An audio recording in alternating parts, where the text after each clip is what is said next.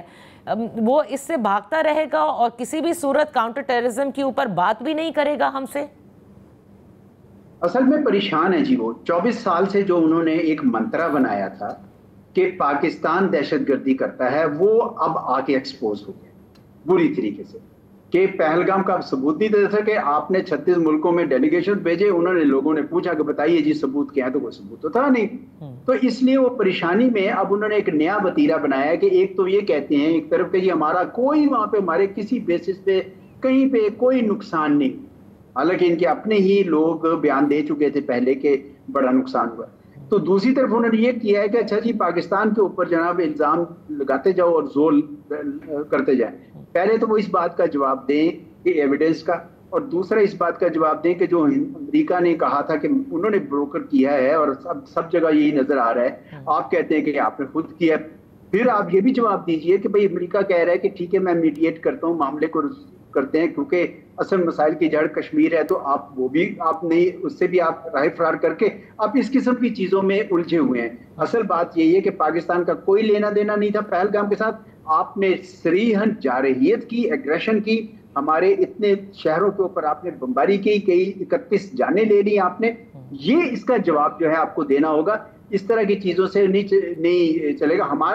ہمیں نہیں پتا یہ کون سا فرنٹ ہے، نہ ہمارا اس کے ساتھ کوئی لینا دینا ہے، نہ کوئی.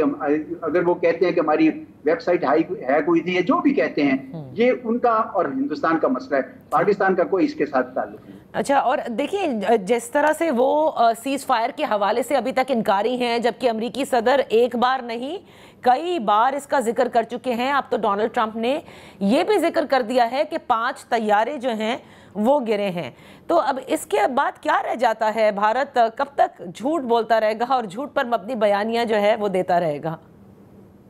میرے خیال میں ان کے ہاں میٹنگ ہوئی اور اس میں انہوں نے یہ طے کیا کہ اب ہم دوبارہ سے ایک زور لگائیں سفارتی سطح پر، کیونکہ ان کو بڑی پسپائی کا سامنا تھا، شکست کا سامنا تھا. تو اس کے بعد سے آپ نے دیکھا کہ اجیت دووال صاحب نے کہا کہ ایک شیشہ بھی نہیں ٹوٹا. مطلب لافیبل بھی ہو جاتے ہیں نا ایسے اس قسم کے جو دعوے ہیں. اور جے شنکر صاحب بھی جوش میں آ گئے.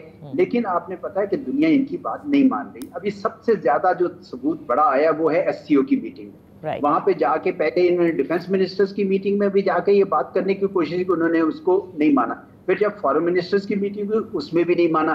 تو اس کے بعد ان کو اندازہ ہو جانا چاہیے کہ بھئی یہ جن کو یہ کہتے تھے کہ ہم تو گلوبل ساؤتھ کے لیڈر ہیں، کوئی ملک ماننے کو یہ تیار نہیں ہے. تو آپ یہ بند کیجئے. آپ نے IMF میں پاکستان کے خلاف کوشش کی، آپ نے FATF میں دوبارہ سے آپ نے کوشش کی، کہیں بھی کامیابی نہیں ہو رہی. تو یہ اس طرح کے چونچلوں سے، اس طرح کے مسئلوں سے میں نہیں سمجھتا کہ ان کا جو بیانیہ ہے وہ دنیا میں کہیں قبول ہو.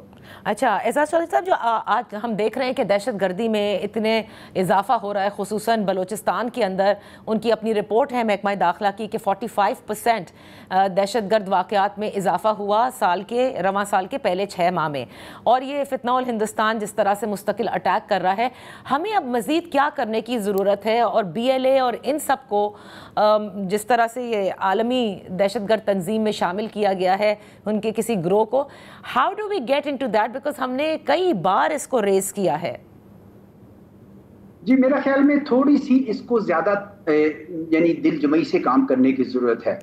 پہلے پاکستان میں نے یہ تاثر دیکھا تھا، شاید ہم سارے اس کا شکار رہے، کہ ہم امن کی خاطر زیادہ یہ بات کرتے نہیں تھے کہ نہیں یار دونوں ملکوں میں امن ہو جائے تو بہتر ہے، یہ نہ اٹھائے مسئلے جو ہیں. لیکن اب تو آپ کو یہ اٹھانے پڑے گے معاملہ، اور آپ کو بتانا پڑے گا کہ 2011 میں ان کے جو شرم الشیخ میں میٹنگ ہوئی تھی پرائم منسٹرز میں، وہاں پہ یہ مانے تھے کہ بلوچستان میں کوئی مسئلہ ہے. اس کے بعد آپ کو یاد ہے کہ یہ براہم بگتی وغیرہ، براہم داغ بگتی وغیرہ کو یہ اپنے پاسپورٹ بھی دینے کی خبریں آتی رہی.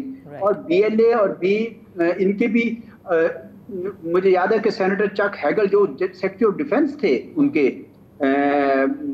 صدر اوباما کے، انہوں نے کہا کہ افغانستان کی سرزمین کو یہ استعمال کرتے رہے ہیں. پھر افغانستان کے جو سابق سپوکس مین تھے طالبان کے احسان اللہ احسان، انہوں نے بھی یہ مانا کہ ہماری NDS جو ہے وہ ہندوستان کے ساتھ مل کر یہ کر رہی تھی. پھر آپ کے پاس جو ٹارگٹ کلنگز آپ نے جو 2023 میں 20 ٹارگٹ کلنگ کی ہیں اس کے جو ثبوت ہیں.